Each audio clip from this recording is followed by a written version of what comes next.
But as Tania Page reports, the guy brimming with confidence was once the skinny kid who was bullied in high school. We catch up with Israel as he warms up for the biggest fight of his life. There's a switch that happens slowly. I start to get real cold.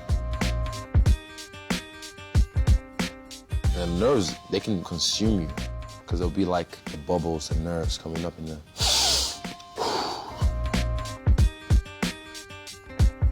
And you start to hear the crowd, and everything is telling you not to walk. Everything's saying don't. It doesn't make sense to walk out there. It makes no sense at all. But you know you have to do it. We're on in 10, 9, 8, 7, 6. That's the moment for me where I'm like, you can either rise or run. There's just this tension and it's just real, it's palpable, or you can taste it. And for me, that's when like I start to like, I shock you. I can feel it.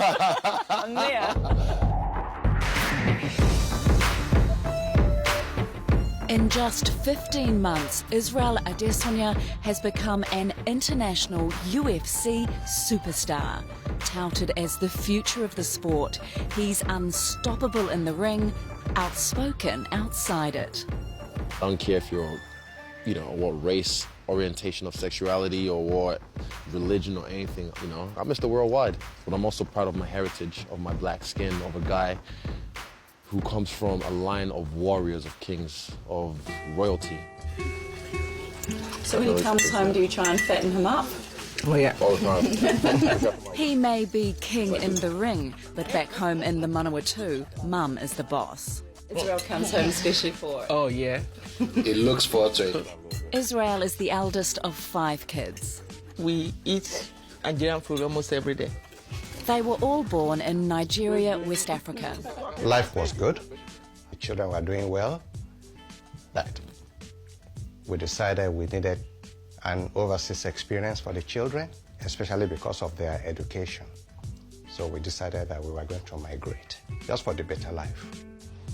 When Israel was 10, they moved to New Zealand. Busy? Oh, mad. Mum Tai is a nurse in A&E at Wanganui Hospital, while Dad Femi is a chartered accountant. We feel at home here. We've lived here in Wanganui now for 13 years, and I can only say good things about the place. But for Israel, it wasn't always all good. Was it hard for you to fit in here? Yeah, definitely. And I was trying my hardest to fit in, but I mean, you look at me, I'm not really born to fit in. I stand out like a sore thumb. I didn't realize I was black till I moved here because I knew I was black, obviously. I knew my skin color was dark, but I never knew it was a problem till I moved to New Zealand and kids were always picking on me. And I was like, well, what's up, why? I remember a kid from school kept on riding past my house and going, go back to your country, Blackalese. High school was even worse. So if the library was here and a tuck shop was here, and you'd go like a rat around the edge of the school, the field, all the way around. Like, you know how a rat kind of scurries through the edge of the walls? Just so I didn't get picked on or I didn't get seen. I was surprised. The reason means that most of these things, when it happened, he didn't tell us. Israel decided he needed to take action. So this is where it all began. Yeah. This is the first Muay Thai gym I attended. The boxing gym was just right there, actually. Yeah, humble beginnings. Did the bullying and racism you experience lead you here? It led to it, definitely. But when I moved to Wanganui, there's not really much black people at the time, so I was like, well, I need to protect myself. Did your mum and dad know what you were up to? Not really, no. I think they didn't find out till close to my first fight. I wanted him to be an accountant. He's about as far from an accountant as you can get. In 2009, Israel entered a martial arts tournament in Auckland. It would change his life. And I begrudgingly agreed to help a guy that I'd never even met. And I went to the fight and had a quick chat to him and stuff. Coach Eugene Berryman was distinctly unimpressed the first time he saw Israel fight. That was a terrible fight. I said whatever positive thing you could say to him to get out of that, like, yeah, and then I moved on and we went our own ways, yeah. Israel saw things very differently. He might have lost the fight, but he'd finally found his calling. And he came into the room one morning to say, I'm out of here, I'm going to Auckland to pursue my fighting career. I said, what? My wife started crying. What did you think? Oh my God. And we tried our best to talk him out of it. He was adamant that that was what he wanted to do. We had no choice but to support him. It was difficult because he had no job and he wouldn't take any living allowance from government. So we had to support him. He pretty much just walked through the door. I was like, hey, how's it going? You're that guy that got a hiding. Yeah. I was like, hey, good to see you again. And he was like, I've come up here to train. I've put everything that belongs to me in my back of my car, and I've driven up here to come and train at your gym. But there was more, much more. He alluded to me very early on when I met him that he wanted to be in the UFC. The UFC, Ultimate Fighting Championship. Big stadiums, big stars, big money. It's brutal, and only the very best get in the cage. Israel was convinced he could do it. What do you think of that? Very confident. Yeah, and I'm definitely not used to that type of confidence, so you do walk away from conversations like that just thinking, you know, here's another idiot coming in off the street sort of thing. But this guy was different. I remember the first time he held pads for me. I think he was impressed with what he saw, but he never tried to, like, he corrected me, but never tried to change me. What Eugene did was, look, okay, you're crazy, but we can work with that.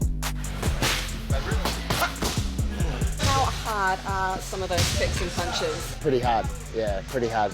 Especially guys like him that have the thinner legs, that really cut through the pads there. That's it. Yes, he showed talent, but the more important thing that he showed was the commitment and the dedication. He showed heaps of athletic potential for it, man. If this guy has the mental fortitude to become a fighter, to become a martial artist, he can go a long way. We started to put a plan in place to get him into the UFC and to the stage that he is now. But to do that required a really extreme form of training, and we're the first ones allowed to film it. Slam it, slam it, slam it. They have to push him beyond his limits. 10 seconds. Go, 10. It's a scary, scary thing.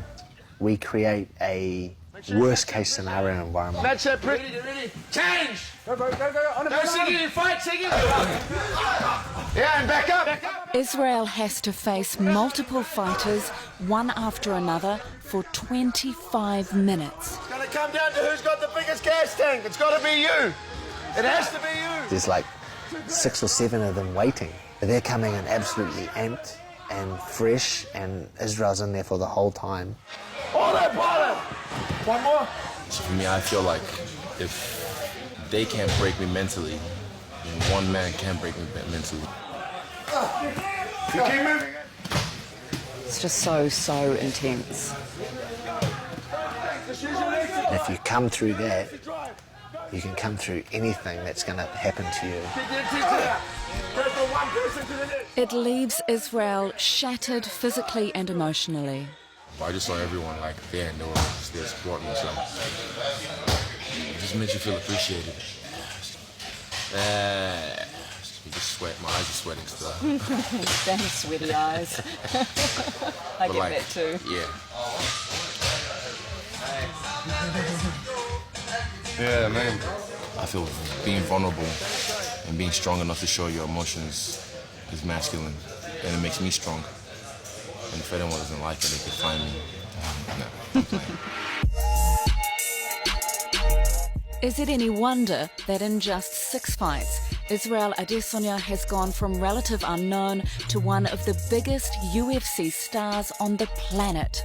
You look at any of my fights, I'm having fun, like literally. And it's weird to say because I'm hurting someone, but I'm not having fun hurting someone. I'm just having fun displaying my skills. And people can't separate that sometimes. They think, oh, you just like to beat people up for fun. And I'm like, no, I don't. I'm the worst. It looks really violent. It is very violent. Are you a violent guy? Not even close, I swear. You see anyone try, like, people try me all the time, and I just, like, avoid conflict at every turn. Avoids conflict, maybe, but he's blunt, he's brash, and when you've got 1 million followers on Instagram alone, it's a fine line. Honestly, I just, like, be me, because think about it, you can't please everyone. So if I'm always trying to please people, then I stay away from my true self and me expressing myself. As your profile gets bigger, can you understand why some people might take offence? Yeah, definitely, because I'm moving now into a mainstream audience, like more of a household name than I am before. I'm responsible for what I say. However they understand it, that's their problem, so yeah. Unapologetic and edgy, he's a bona fide superstar, but very Kiwi about it. Do you feel like you've made it? Nope, still feel the same. Look at me. This is how I go to pack and save. Sometimes I go to, like, after a walk like this, I want to go get some things for tonight for dinner. And I go to pack and save like this, like bare feet, muddy, and it kind of hides me in plain sight because I look homeless. And I can, like, sometimes I can hear people, like, in the other aisle, like, is that him? Nah, it's not him. Nah, he's got no shoes on. I believe I'm going to win, and I know I'm going to win. But the thing is, when I say it, I know it. I know it. The very last thing we do is we have a hug. No words are spoken, but 1 million things are said.